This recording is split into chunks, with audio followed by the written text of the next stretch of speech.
18 years after the Nathari killings near Delhi horrified the entire nation, Surendra Kohli, once branded as a serial killer, has finally walked out of the Noida jail today. After almost 20 years behind bars, Surendra Kohli, once labelled one of India's most notorious serial killers, has walked out of Kasna jail.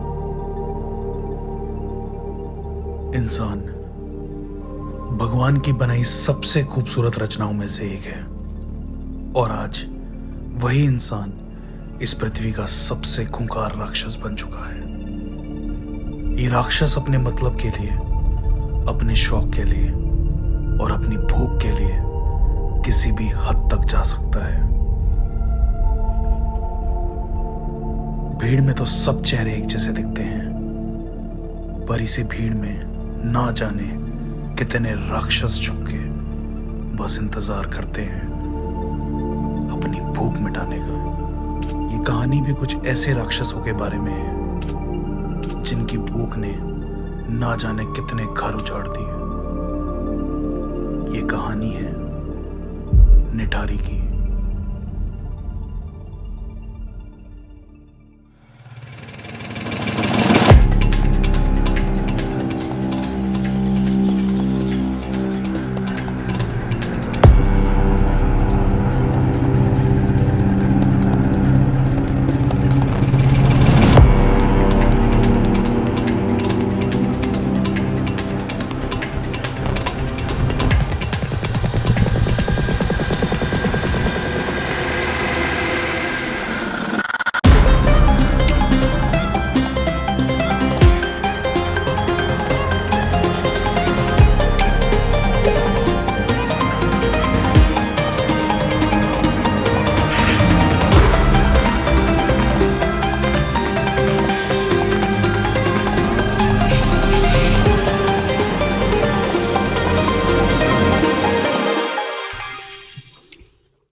Nithari cases को समझने के लिए सबसे पहले हमारा ये समझना जरूरी है कि निठारी आखिर है क्या। नोएडा दिल्ली एनसीआर के सबसे पॉश एरियाज में से एक है। नोएडा में आईटी टेक कंपनीज का बहुत स्ट्रॉन्ग प्रेजेंस है। यहाँ आपको ग्रोइंग स्टार्टअप्स से लेके एमएनसी कंपनीज तक सब मिल जाएंगी। महंगी से महंगी बिल्डिंग्स, इंडिया के सबसे बड़े मॉल्स में से एक और टॉप रेजिडेंशियल सोसाइटीज सब यहाँ पे देखने को मिल जाता है। उन्हीं के बीचों बीच में पड़ता है निठारी गांव, जहां ज्यादातर लोग माइग्रेंट लेबर बैकग्राउंड से आते हैं। ये माइग्रेंट लेबर्स काम की तलाश में अलग अलग शहरों से यहाँ पर मूव हुए। रिक्शा चलाने वाले, सफाई वाले, मजदूर, पंचर बनाने वाले से लेकर कचरा उठाने वाले तक सब मैक्सिमम डेली लेबर वर्कर्स यहीं रहते हैं। निठारी गांव नोएडा के सेक्टर 31 में स्थित है। वहाँ ज़्यादातर सोसाइटीज़ गेटेड सोसाइटीज़ हैं। यहाँ पर 2 से 3 सिक्योरिटी गार्ड्स 24 घंटे सिक्योरिटी के लिए तैनात रहते हैं और उन्हीं गेट सोसाइटीज रेजिडेंसीज के बीच में है निठारी गांव। शायद ये भी एक रीज़न था कि अक्सर यहाँ से आई हुई कंप्लेंट्स को कभी सीरियसली नहीं लिया गया। मैक्सिमम कंप्लेंट्स जो इस एरिया से आती थी वो लड़ाई झगड़ों, मारपीट, कलेश की होती थी। 2002 और 3 के बीच में निठारी के आसपास के एरियाज से बच्चों के गायब होने की कंप्लेंट्स आना शुरू होती हैं। जो सबसे कॉमन चीज़ इन केसेस में देखने को मिली वो ये थी कि सभी बच्चे गरीब घरों के थे। किसी के माँ बाप कपड़े प्रेस करने वाले थे, किसी के माँ बाप सब्जी का ठेला लगाने वाले थे, तो किसी के माँ बाप बेरोजगार तक थे। पेरेंट्स जब मिसिंग कंप्लेंट लेके पुलिस के पास जाते तो रिस्पांस ऑलमोस्ट सेम मिलता कि आपका बच्चा भाग गया होगा। ऑलमोस्ट यही रिस्पॉन्सेज देके उन केसेस को रजिस्टर नहीं करा जाता था। और ऐसे ही शुरू होती है हिंदुस्तान के इतिहास में सबसे चौंका देने वाली कहानी।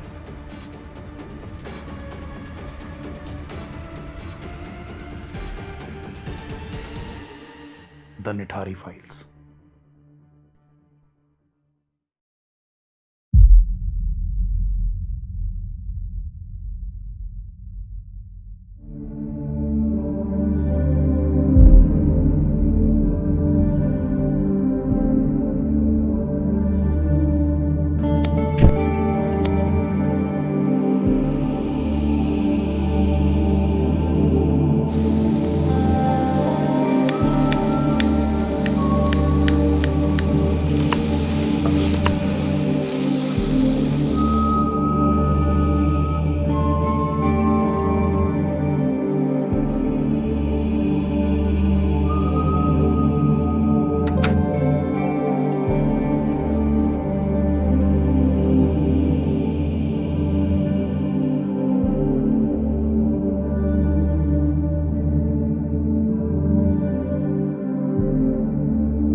सुरेंद्र कोहली, इस पूरी कहानी का सबसे महत्वपूर्ण नाम। सुरेंद्र कोहली उत्तराखंड के पहाड़ी इलाकों में पैदा हुआ था, एक गरीब परिवार जहां रोज रोज की जरूरतों के लिए भी संघर्ष था। इस इलाके के ज्यादातर लोग छोटी उम्र में ही काम की तलाश में शहर की ओर रवाना हो जाते थे। 14-15 साल की उम्र तक पहुंचते पहुंचते सुरेंद्र शहरों की तरफ निकल पड़ा। यहाँ वहाँ छोटे मोटे काम किए, कभी ढाबा, कभी फैक्ट्री, तो कभी एज अ हेल्पर। लोग जो उससे मिलते थे उनके लिए वो बस एक शांत स्वभाव का व्यक्ति था, कम बोलने वाला, ज्यादा नजर न आने वाला, ऐसा आदमी जो भीड़ के बीच में रहकर भी गायब था। 2004-05 के आसपास सुरेंद्र कोहली पहुंचता है नोएडा के निठारी गांव। यहीं उसे नौकरी मिलती है हाउस नंबर D5 में, एक डोमेस्टिक हेल्प के रूप में। D5 एक ऐसा घर जहां शहर की चमक और गरीबी की सच्चाई सिर्फ एक सड़क के फासले पर थी। बाहर से देखा जाए तो एक घर बिल्कुल नॉर्मल था, 2 मंजिला मकान, आयरन गेट और छोटा सा कोर्टयार्ड। इस घर का मालिक था मोनिंदर सिंह पंढेर, एक बिजनेस क्लास आदमी जो अक्सर शहर से बाहर रहता था। घर अक्सर खाली और शांत रहता था। इसी खामोशी के बीच घर के अंदर काम करता था सुरेंद्र कोहली।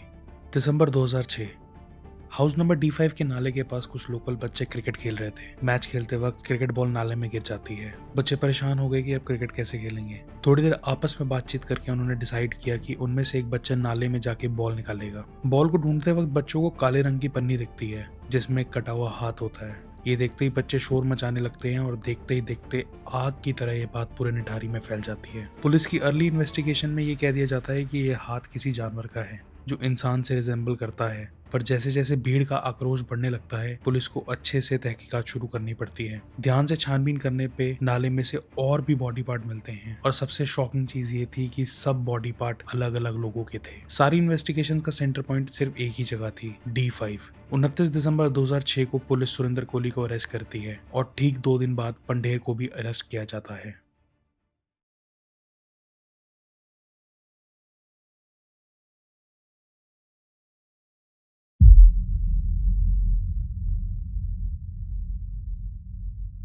लड़की सेक्टर 30 की तरफ से 31 निठारी की तरफ आ रही थी।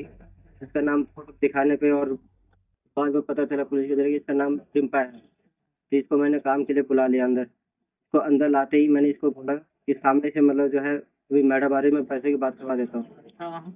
और जैसे ये उधर को देख रही थी, मैंने पीछे से इसी के सीने से इसका गला दबा करके और इसको बेहोश कर दिया। उसके बाद इसके साथ कोशिश किया और कोशिश किया थोड़ी देर कोशिश करने के बाद उसके बाद नहीं हो पाया मेरे से। मैंने दबा करके इसका मैंने बाजू और ये सीने का एक पीस भी खाया था। अच्छा, हाँ जी, जो मैंने घर में ही मतलब किचन में बनाया था। किचन में बनाया था? हाँ जी। और जब मतलब शाम को कितना खाया मेरे को ये पूरी तरह ध्यान नहीं। हम लोग जिन बच्चों को जिंदा ढूंढ रहे थे बड़ी में, इस घटना ने मेरे पूरे कॉन्सेप्ट को हिला दिया, मेरी पूरी लाइफ को हिला दिया। मैंने ऐसा कुछ सोचा भी नहीं था कि मैं इतने बच्चों को ढूंढ पाऊंगा। उसने कहा चलो अब आप मान ही रहे, मैंने सच बता ही दिया, बचा ही नहीं कुछ तो अब कहने को। तो मैंने उनके काट के पीछे दबा रखे हैं। वहां तो कूड़ा पड़ा, गंद पड़ा, वहां तो बहुत बहुत ज्यादा गंद है वहां तो, कि हाँ उसी गंद में नीचे दबा हुए। अभी मैं आपसे नहीं बात कर सकता भाई। वो सर फेंकता था वहां पॉलिथीन में रैप करके, तभी मैं उसको ले आया कूड़ा फेंक देता ताकि बैड स्मेल ना आए।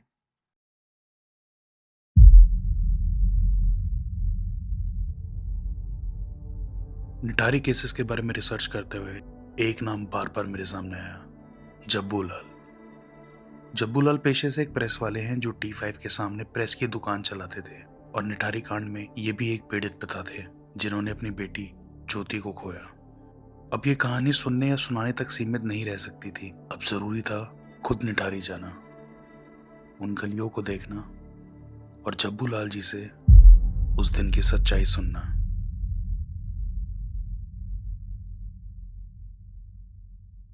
निकल पड़ा एक छोटे से सफर पर जहां मंजिल तो करीब थी लेकिन सच 20 साल पीछे।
हमारा झब्बूलाल नाम है।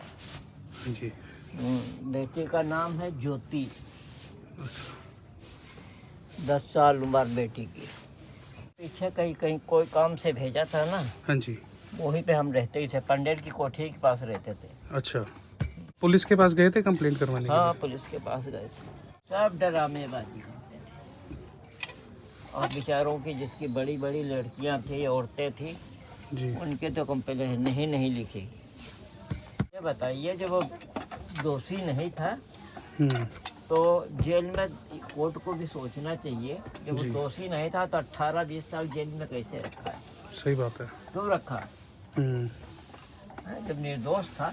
ऐसा तो है नहीं पहले प्रूफ थे तब रखा और बाद में प्रूफ खो गए। वहाँ हट कंकाल बहुत मिले थे, सिर तो पीछे उसकी कोठी के मिले थे। ये घुस के मेरा छोटा बेटा और ये अब पप्पूलाल की बेटी 7 साल की थी, उसका बेटा, और यहाँ के मिश्रा जी प्रधान थे, वो उसके कोठी के अंदर, घर के अंदर कूदे और फिर पूरा झाड़ी हटाई। तब पहले तो एक सर मिला, फिर दूसरा हटाया तो फिर दूसरा सर मिला, फिर हटाया तो 3 सर मिला। अच्छा। फिर उसके बाद में यहाँ ताजी बॉडी जिसे मारा है, औरत को ताजी बॉडी पूरी। हाँ, तो ये जोड़ और ये यहाँ से जोड़ सारे ये खुले, ये यहाँ से ये गांठी पूरा काटा हुआ था पूरा। हाँ, जोड़े जोड़ अगल निकले हुए थे। और उसके बाद ताजा जो उसके हाथ पैर और सिर मिला और ये अंग कुछ नहीं था बोरी में। फिर उसके बाद वो सिर जो ताजा था नंदा का, उस औरत का नंदा नाम था, तो उसकी आंखें निकली हुई थी। आंखें तक निकाली हुई थी? आंखें निकली थी ताजे सिर में। इससे इतने डरे हुए थे, कोई निकलता ही नहीं था। 2-4 साल तो कोई निकला ही नहीं है उधर से। अच्छा। हाँ, इतना डर बैठा हुआ था। अब ये वो जेल में था तो भी बमा तारी छोड़ने जाता है, अब फिर स्कूल ही से बच्चे लेने जाता है। अब स्कूल में भी कंट्रोल हो गया कि जो बंदा आएगा तो उसकी फोटो जमा होगी वहाँ पे और काट देंगे वो लोग कि हाँ बच्चा तुम लेके जा रहे हो। हाँ। एक कार्ड अपने पास रखेंगे, तब बच्चे को देते हैं। तो मतलब असली कैदी कौन है फिर? वो जो निर्दोष है। अगर इतना सब कुछ हुआ है, मीडिया और सब कम से कम महीनों पड़ी रही है मीडिया। ये मीडिया वाले सब झूठे थे क्या? ड्रामा सही कर बात रहे है। थे। पेपर वाले का ड्रामा कर रहे थे और फिर देश विदेश तक सब देख रहे थे और फिर भी निर्दोष साबित किया। क्या कर सकते? अब हमारे पास अब कुछ हस्ती भी नहीं रह गई। जो भी था बेच बाच के केस में लगा दिया। 60 गज का घर था, 30 गज घर बेच दिया। अच्छा। 30 रह गया।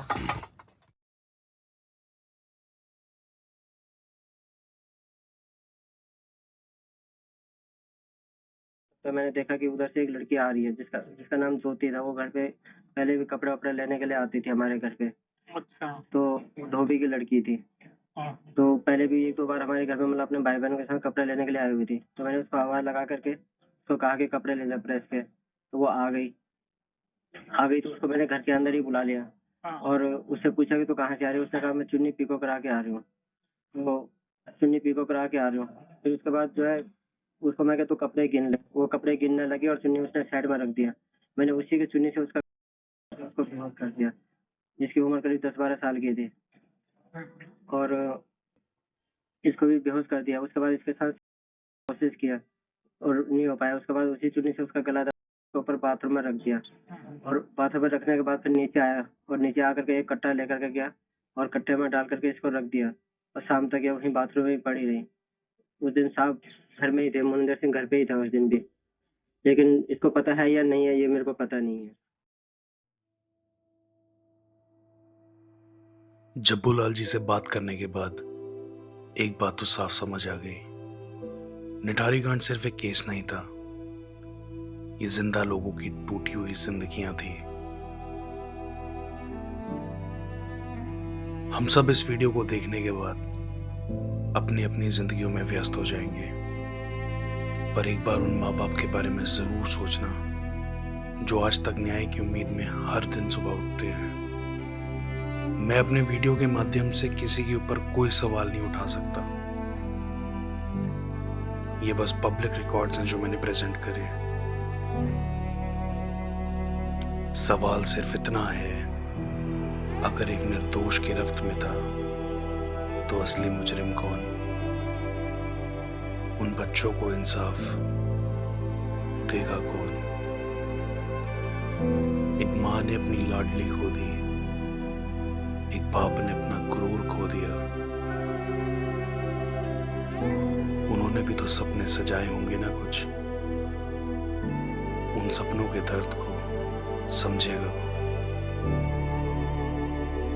अगर गिरफ्त में एक निर्दोष था तो असली गुनहगार कौन?